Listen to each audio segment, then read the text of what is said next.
Dentro de las especificaciones que nos faltaba revisar son aquellas vinculadas a lo que es el sobrecimiento y a lo que son las albañilerías que acabamos de ver.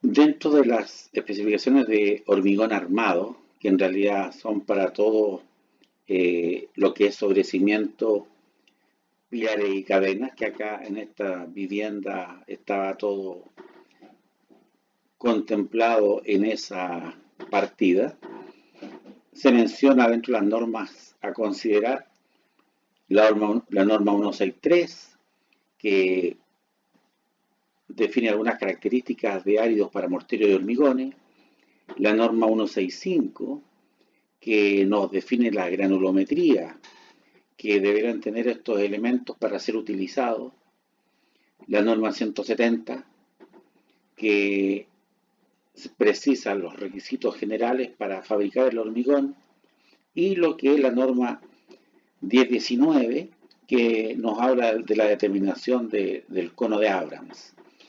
Las otras normas mencionadas fundamentalmente están muy centradas para el trabajo de laboratorio. Dentro de lo que se especifica, bueno, es que estas especificaciones van a estar vinculadas con todo lo que tiene que ver con hormigón armado, sobrecimiento, pilares y cadenas, que muchas veces se ejecuta con el mismo tipo de solución en cuanto a hormigón y en cuanto a armadura resistente. Se hace presente algo que ya lo hemos conversado respecto a las características que debe tener el moldaje, que debe estar bien a plomo, limpio, muy estanco, con el objeto de que no escurra lechada, sólidos, cosas que mantengan la forma del elemento estructural. Y obviamente que contemplar el desmoldante necesario para que después la extracción sea lo más ágil posible y no nos esté destruyendo los moldes. Respecto a los cementos, lo clásico, y respecto a los áridos, también lo habíamos visto, aparte de que cumplan la norma 163, importante que estos áridos, especialmente la grava, posea un tamaño máximo acorde a lo que se está hormigonando. Si hay elementos estructurales, como el caso del sobrecimiento, el pilar, la cadena, la norma 170 establece dos parámetros. Uno es que tiene que ser ese tamaño máximo menor a la quinta parte entre ambos moldes.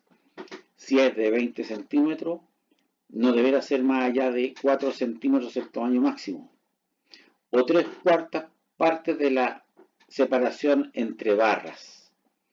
Por lo tanto, lo clásico es que en elementos de hormigón armado el tamaño máximo no supere los 40 milímetros, 1,5 pulgadas. Respecto a lo que son los fierros, hacen muy presente los dobleces del fierro, los cuales se hagan en frío, de tal manera de no quitarle propiedades al elemento, poniéndole temperatura. Y lo otro importante es que se marquen con tiza, con el objeto de no estarlo debilitando con marcas de otro tipo, que no sean con una tiza. Ya hablamos de los moldes, las características que debe tener. Si aquí se hace mención a algunas normas vinculadas a la madera. Actualmente trabajamos prácticamente con el puro moldaje metálico. Importante esto respecto al desmoldaje, al desmoldante, o una vez que ya se desmoldó el elemento, dice, En el caso de que los hormigones resulten con fallas notorias, como nidos, desniveles, desplomes, sopladuras, deformaciones, saltaduras, descascaramiento, entre otras fallas, la inspección técnica puede exigir el arreglo, pintura o estuco de estos elementos sin costo alguno para el propietario. Es decir, el elemento, especialmente si va a quedar a la vista, debe estar impecable. Para eso se solicitó que se tuviera buenos moldes, y si por X razón hubo problemas con el tamaño máximo, hubo problemas con el buen vibrado o cualquier otro evento, ya es responsabilidad exclusivamente del contratista y tiene que arreglarlo. En cuanto a las enferraduras, obviamente que lo necesario para que sea un fierro de las exigencias propias del mercado nacional, el hormigonado, lo que ya hemos visto, el ocupar vibrador de inmersión y protegerlo contra el curado, cosa de no perder agua demasiado por humedad, por evaporación. En cuanto a las enfierraduras, importante que aparte de chequear que las enferraduras se ajustan 100% a plano, chequear las pasadas que pueden quedar, especialmente en el sobrecimiento, producto de alcantarillado, por ejemplo, chequear los recubrimientos, que quede la enferradura bien envuelta por el hormigón, para eso que los separadores estén muy bien puestos, tanto en los costados como en la parte baja en el caso del sobrecimiento, dejar un espacio ahí entre la armadura de sobrecimiento con el cimiento, de tal manera que toda la armadura quede con el envolvente necesario que le dé la seguridad. Y obviamente que la limpieza necesaria de esto enferradura. Respecto a la albañilería, aquí es valiosa estas especificaciones porque precisan varias cosas, no solamente aspectos vinculados a la norma, donde nos habla del tipo de cemento y también de los áridos, especialmente su limpieza, que nos habla en la norma 163 como de su granulometría, que nos habla la norma 165. Aparte de eso menciona varias otras normas que, como les decía, están muy vinculadas al trabajo de laboratorio. Aquí nos dice que la ejecución de la partida se debe utilizar ladrillo cerámico tipo fiscal de 29 por 15 por 5 hecho a máquina. No se aceptarán desplomes mayores que un 2%. Es decir, si tenemos un muro de 2,40 metros, no se va a aceptar un desplome más allá de 4 centímetros. Ese es el 2% APP. La albañería, dice, se levantarán alianza, plomo y escantillón, con la regla, ¿no es cierto?, marcado el escantillón, y una vez ejecutadas se regarán por lo menos 2 veces al día durante los primeros 6. Bastante cuidados. Los ladrillos, lo que hemos conversado, se sumergirán totalmente en agua limpia hasta su completa saturación, un día antes de su empleo, y se mantendrán en estas condiciones hasta su colocación definitiva.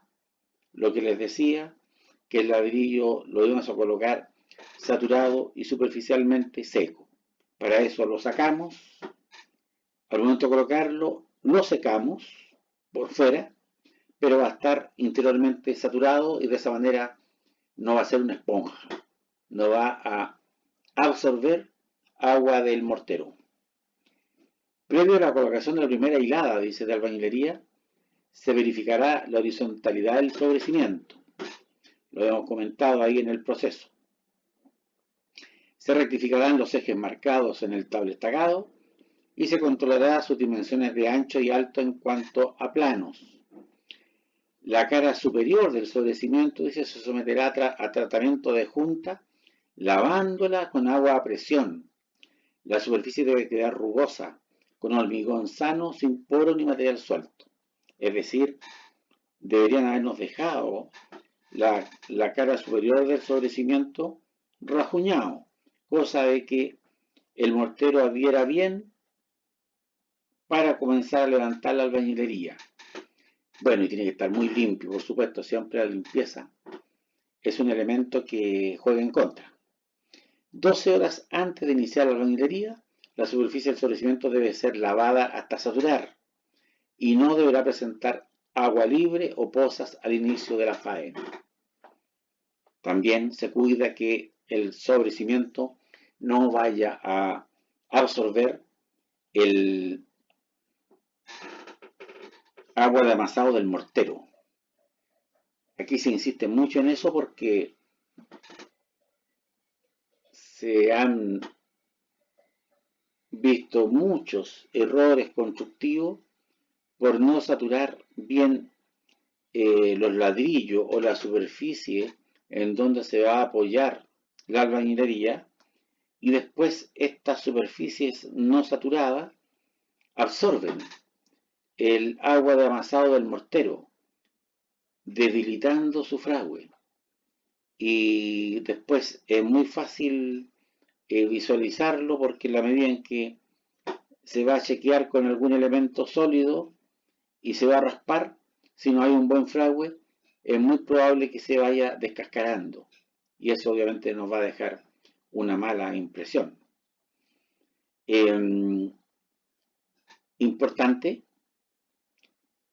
aquí se menciona una norma para los ladrillos que sean certificados por un laboratorio oficial, donde se certifiquen las dimensiones, la resistencia a la compresión, adherencia que posea y absorción. Para eso hay una norma que es la norma 167.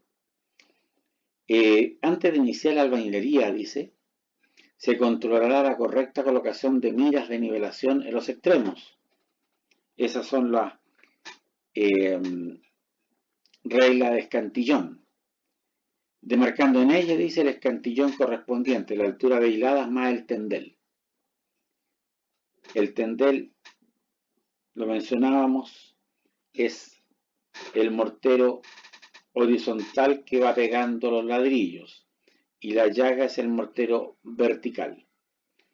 Importante también demarcar el nivel de antepecho de las ventanas hasta donde tenemos que llegar para dejar el rasgo de la ventana. También importante demarcar en el sobrecimiento los vanos para puerta y ventana que van a ir entre y los encuentros de muros. Dice que durante la ejecución del muro se controlará permanentemente, al menos cada 5 hiladas, la horizontalidad y verticalidad de las albañilerías. Es decir, aquí con la lienza vamos a poder ajustarnos a lo que es la horizontalidad, que estén toda a la misma altura, en todo el largo, y también que estén muy apegadas a la lienza, cosa de irnos asegurados con el plomo. Se trabajará por hiladas horizontales, continuas a partir de hiladas de esquinas, definidas por encuentro de módulos o pilares, y por una jornada de trabajo. Un día no deberá sobrepasar la altura máxima de 1,20 m, a fin de dar tiempo al endurecimiento del mortero de junta de las hiladas inferiores. Si cargamos en forma excesiva, como lo hemos manifestado, las hiladas inferiores, es posible que se deformen y perdamos el plomo del muro. Entonces no se debiera cargar más allá de 1,20 m. Respecto al mortero de pega, hablábamos que lo clásico es 1:3. Eso significa 424 kilos de cemento por cada metro cúbico de mortero. Una buena cantidad. En caso de elaborarse el mortero en obra, que es lo más probable, será por revoltura mecanizada, un trompo, durante un tiempo mínimo de 5 minutos o el necesario para completar 100 revoluciones. Fíjense lo prolijo que son las especificaciones. El tiempo máximo, dice, del uso del mortero no excederá 1,5 horas contado desde el momento de su fabricación, porque va a estar en el proceso de fragua, entonces después ya no va a tener la docilidad necesaria para pegar. No se deberá levantar una albañilería cuando la temperatura ambiente sea igual o inferior a 4 grados. Eso es el mínimo de temperatura para trabajar albañilerías, o superior a 35 grados, que también sería ya un exceso de temperatura. El inspector técnico, dice, de obra podrá autorizar el calentamiento de los materiales, proteger la faena y o calefaccionar el ambiente circundante con el fin de proseguir los trabajos o tomar precauciones frente a altas temperaturas para evitar pérdidas de humedad por evaporación. Es decir, en ambos casos, estando muy helado el clima o teniendo un sol muy abrasador, es factible tener ciertos cuidados con el objeto de poder avanzar, pero eso tiene que supervisarlo el inspector y autorizarlo. Antes de que el mortero se endurezca, dice, pero capaz de resistir la presión de un dedo, deberá efectuarse el remate o junta de canterías con una profundidad de 1,5 centímetros. Veíamos que esa cantería puede dejarse cóncava, cantería rehundida se llama, o también puede quedar recta. Y acá nos dicen de 1,5 centímetros hacia adentro.